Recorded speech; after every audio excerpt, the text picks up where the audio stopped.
Hi hello నమస్తే welcome back to iDream media. ఈరోజు మనతో ఉన్నారు స్టాక్ మార్కెట్ అనలిస్ట్ అయిన గురుప్రసాద్ గారు. సార్తో మాట్లాడతాం. Hi sir. Nice sir, last 3 monthsగా చూసుకున్నట్లయితే మార్కెట్ అనేది కాస్త డిప్లోనే ఉందని చెప్పాలి. అయితే మన ఆడియన్స్ అందరూ కూడా అడుగుతూ ఉన్నారు, ఎవరైతే ఇన్వెస్టర్స్, రిటైలర్స్ అండ్ ట్రేడర్స్ ఉన్నారో వీళ్ళంతా మార్కెట్ ఎప్పుడు మరి అప్ సైడ్ వెళ్ళే ఛాన్సెస్ ఉన్నాయి అని చెప్పేసి. సో దానికి సంబంధించి లేటెస్ట్ ఈవెంట్స్ కానీ అసలు ఏ విధంగా ఉండబోతుందంటారు? $1 బిలియన్ క్వశ్చన్ అందరికీ. ఎందుకంటే మార్కెట్ బాగా కొడుతున్నాడు. అవును. అంటే ఎందుకని అంటే గత 3.5 సంవత్సరం నుంచి పిచ్చిగా ప్రాఫిట్ వచ్చింది. ఒక లాస్ట్ 1 year నుంచి ఏం పెద్దగా మార్కెటే. నేను ఆల్రెడీ చెప్పాను, లాస్ట్ ఇయర్ ఒడిదుడుకులు ఉంటుంది సెల్లింగ్. ఎందుకంటే నెక్స్ట్ 1 year 1.5 year వచ్చి ఇన్వెస్ట్మెంట్ చేస్తూనే ఉండాలి. నెక్స్ట్ కమింగ్ 3 yearsకి మంచి ప్రాఫిట్స్ వస్తాయి. ఇది వచ్చి బయ్యర్స్ టర్న్. ఇప్పుడు వచ్చి కొని పెట్టుకుంటే అట్నే డబుల్ అయిపోతుంది, డబుల్ ట్రిబుల్ కూడా అవుతుంది. కాబట్టి ఈ మార్కెట్లో ఏం చేస్తారంటే చాలామంది అమ్మేసి వెళ్ళిపోతారు. ఎందుకంటే ₹30 వస్తువు ₹10 దొరుకుతుంది. మరి ఇప్పుడు బయ్యర్స్ మార్కెట్ కదా. కాబట్టి అదే చెప్తాను, మార్కెట్ వచ్చి నెక్స్ట్ ఎప్పుడు పికప్ అవ్వద్దని చెప్తాను. మే 20వ తారీఖున పెద్ద క్రాష్ ఉంది సార్. అంటే మే 15th నుంచి 20th స్టార్ట్ అవుతుంది. 15th నుంచి స్టార్ట్ అయ్యి జూన్ 20 దాకా, జూన్ 15, జూన్ 20 దాకా మార్కెట్ వచ్చి ఇది క్రాష్ కాదు, ఇంకా పెద్ద క్రాష్ రాబోతుంది. ఆ క్రాష్ వచ్చిన తర్వాత అదే ఒక లాస్ట్ బాటమ్ అవుతుంది. ఆ తర్వాత అక్కడి నుంచి టేక్ ఆఫ్ అవుతుంది. జూలై నుంచి మార్కెట్ వండర్ఫుల్గా ఉండబోతుంది. జూలై నుంచి డెఫినెట్గా. బట్ ఈ 4 నెలలు మనం పెయిన్ అనుభవించాల్సిందే. అందులోనూ ఈ టైంలో ఇప్పుడు బడ్జెట్ ఉంది అండ్ బడ్జెట్కి ముందే కొట్టేస్తున్నాడు మార్కెట్. బడ్జెట్ అది ఎందుకంటే బడ్జెట్ని కానీ ఎప్పుడు బడ్జెట్కి ప్రీ బడ్జెట్ ర్యాలీ వెళ్తుంది. ఈసారి ప్రీ బడ్జెట్ సెల్లింగ్ వెళ్తుంది. అంటే ఎందుకంటారు, ఏ రీజన్స్ మీద సెల్లింగ్ ఎక్కువ జరుగుతుందంట? రీజన్ ఏం లేదు సార్, చెప్పాను కదా, ప్రాఫిట్ బుకింగ్. సార్ ఇప్పుడు మీరే ఒక వస్తువు సార్, ₹100 కొన్న వస్తువు 500 అయింది. 500 అయింది, మీరు అమ్మలేదు. 500 కాడి నుంచి 400కి వచ్చింది. ఇప్పుడు ఓకే, అప్పుడు మీరేమనుకుంటారు, ఏంట్రా 500 నుంచి మళ్ళీ 400 దిగిపోయింది, సరే ఇప్పుడైనా అమ్ముదాం. అప్పుడు అమ్మేటప్పుడు ఏమవుతుందంటే ఆ షేరు 500 నుంచి 400, 300 అలా వచ్చేస్తుంది. అండ్ ఈ టైంలో మరి F&Oలో ఎంత జాగ్రత్తగా ఉండాలంటారు? వాళ్ళ పరిస్థితి ఏంటి? F&Oలో చాలా జాగ్రత్తగా ఉండాలి. అసలు F&O తెలిస్తేనే ట్రేడ్ చేయాలి, లేదంటే ట్రేడ్ చేయకూడదు. ఎందుకంటే అంటున్నాను, చూడండి, నాకు ఎన్నో కాల్స్ వస్తుంది ఎంతోమందికి. నేను ఎక్కడైనా ఫ్లైట్, ఎయిర్పోర్ట్లో కానీ ఎక్కడ బయట చూసినా కూడా నన్ను గుర్తించి వస్తారు, చాలామంది మాట్లాడుతారు.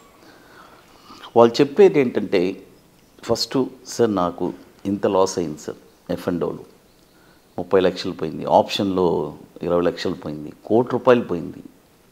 ఇలా ఎవరి స్థాయికి వాళ్ళు మార్కెట్లో డబ్బులు పోగొట్టుకుంటున్నారు. ఈ పని పోగొట్టుకుంటే ముందు వాళ్ళు ఆలోచించి ఉంటే ఈ పరిస్థితి వచ్చేది కాదు. ఇక్కడ ఏమవుతుందంటే, ఫస్ట్ షేర్ మార్కెట్ అంటే చాలా ఈజీ, ఇమీడియట్గా డబ్బు సంపాదించవచ్చు. అది ఫ్యూచర్స్లో లాట్ సైజ్ ఉంటాయి.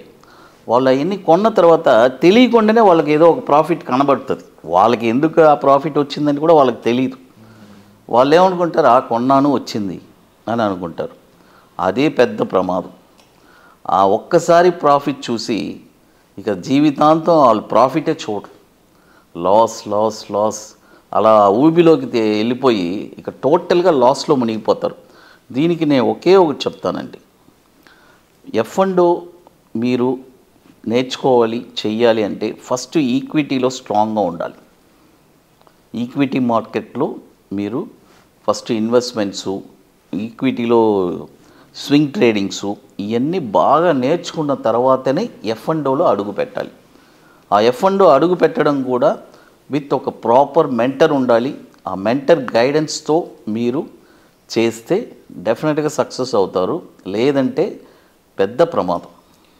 అందులో సార్ ముఖ్యంగా చాలామంది కాల్ ఆప్షన్ మీద కొంతమంది వెళ్ళిపోతున్నారు, పుట్ ఆప్షన్ మీద కొంతమంది వెళ్ళిపోతున్నారు. అసలు వీళ్ళ పరిస్థితి ఏంటంటారు? కాల్ మీద ఉన్న వాళ్ళ పరిస్థితి ఏంటి? అసలు ఈ ఆప్షన్ మీద తీసుకున్న వాళ్ళ ఏ విధంగా ఉండబోతుంది? కాలు చెయ్యి ఉండదు అంతే పరిస్థితి. కాలు అంటే చూడండి, ఒక ట్రెండ్ తెలిస్తేనే కదా కాల్ ఆప్షన్ అయినా సరే, పుట్ ఆప్షన్ అయినా సరే. ఏది తెలీదు. చాలామంది సార్ నేను పుట్లో ఉన్నాను సార్ అంటారు, సార్ నేను కాల్లో ఉన్నాను సార్ అంటారు. కాబట్టి అదే ఏమీ తెలియకుండా వితౌట్ ఏ అవేర్నెస్ లేదు, ఏ ల్యాక్ ఆఫ్ నాలెడ్జ్ ఏం లేదు అసలు. ఆ నాలెడ్జ్ అనేది లేకుండా వచ్చి డబ్బులు ఉన్నాయి సార్, బాగా డబ్బులు ఉన్నాయి. వాళ్ళకి వేరే బిజినెస్ ఏంటంటే ఆ బిజినెస్ కూడా వాళ్ళు పెద్ద ఏదో సంథింగ్ బాగుండదు, ఈ బిజినెస్ ట్రై చేద్దామని వస్తారు. ఈ బిజినెస్లో చూడండి, ఇక్కడికి వేరే బిజినెస్కి డిఫరెన్స్ ఒకటి ఉంది. బయట బిజినెస్లో మ్యాన్ పవరు, టెన్షను, ఒక వర్కర్ ఉంటే కానీ ఒక ఆఫీసు సెటప్, ఇన్వెస్ట్మెంటు అన్నీ ఉండాలి, కస్టమర్స్ రావాలి. ఇక్కడ అది కాదు, ఇక్కడ వన్ మ్యాన్ షో. ఇక్కడ బాగా ఈజీగా సంపాదించవచ్చు. అయితే ఆ ఈజీ అనే వర్డే ఇక్కడ చాలా ప్రాబ్లం. అన్ని ఫెసిలిటీస్ ఉంది, ఇది మన ఓన్గా ట్రేడింగ్ చేయొచ్చు. అయితే ఎలా సంపాదించాలి అనేది తెలీదు. అది తెలిస్తే ఇక్కడ అందరూ స్థిరపడతారు. దానికే ఫస్ట్ చెప్పాం మనం 90% లాసు, 10% ప్రాఫిట్. ఎప్పుడు మనం ఆ 10%లో రావడానికి మనం చూడాలి కానీ 90%లో ఉండడానికి మనం చూడకూడదు. అది అండ్ దానికి తప్పకుండా ప్రాపర్ ట్రైనింగ్ అనేది చాలా నీడ్ అంటారు సార్. ఇప్పుడు సింపుల్గా ఒకటి చెప్తాం సార్, మనం పిల్లల్ని ఎందుకు చదివిస్తాం మీరు చెప్పండి? చిన్నప్పటి నుంచి kids LKG, UKG, first standard, తర్వాత ఇంజనీరింగు, తర్వాత పిహెచ్డి, మరి ఇవన్నీ దేనికి చదివిస్తున్నాం? డైరెక్ట్గా జాబ్కి పంపించచ్చుగా, చెప్పండి. సేమ్ అదేలాగానే వీళ్ళు డైరెక్ట్గా జాబ్కి వెళ్ళిపోతున్నారు. తెలియకుండా జాబ్కి వెళ్తే ఏమవుద్ది? లాస్ అవుద్ది. అదేలాగానే. అయితే ఇక్కడ ఏంటంటే, ఇక్కడ ఈ బిజినెస్లో ఒక నెగటివ్ అండి, షేర్ మార్కెట్ అంటే అమ్మో, ఇది ఒక ముద్ర పడిపోయింది. ఇది షేర్ మార్కెట్ అంటే రియల్గా ఉండే దాంట్లోనే బెస్ట్ బిజినెస్ ఏదంటే షేర్ మార్కెట్. ఇన్వెస్ట్ చేసి కామ్గా సార్ నేను ఒకటి చెప్తాను సార్, ఇది ఓపెన్గా, ఇది మన ఓపెన్ సీక్రెట్ కాదు, నాలెడ్జ్ ఇవ్వడానికి చెప్తున్నాను. మన ఆంధ్రప్రదేశ్, తెలంగాణ ప్రజలకు ఒకటి చెప్తాను. ఒక స్టాక్ మీరు 6 సంవత్సరాలు మీరు హోల్డ్ చేస్తే మీకు స్టాక్ మార్కెట్ విలువ తెలుస్తుంది. 6 ఇయర్స్ 7 ఇయర్స్ ఒక స్టాక్ని మీరు హోల్డ్ చేసి చూడండి, ఆ తర్వాత ఆ టేస్ట్ అనేది మీకు కనబడుతుంది. సో అంటే లాంగ్ టర్మ్లో డెఫినెట్లీ ఫ్రూట్స్ వస్తాయండి. 100%. Wonderful sir. And definitely lot of information మాకు ప్రొవైడ్ చేశారు సార్.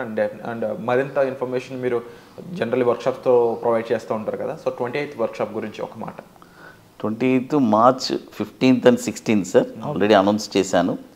అది ఓన్లీ ఇంట్రెస్టెడ్ పీపుల్ మాత్రం, ఇంట్రెస్ట్ ఉండేవాళ్ళు మాత్రం మన వాట్సాప్ టీమ్ని కాంటాక్ట్ చేసుకోవచ్చు చెన్నైలో.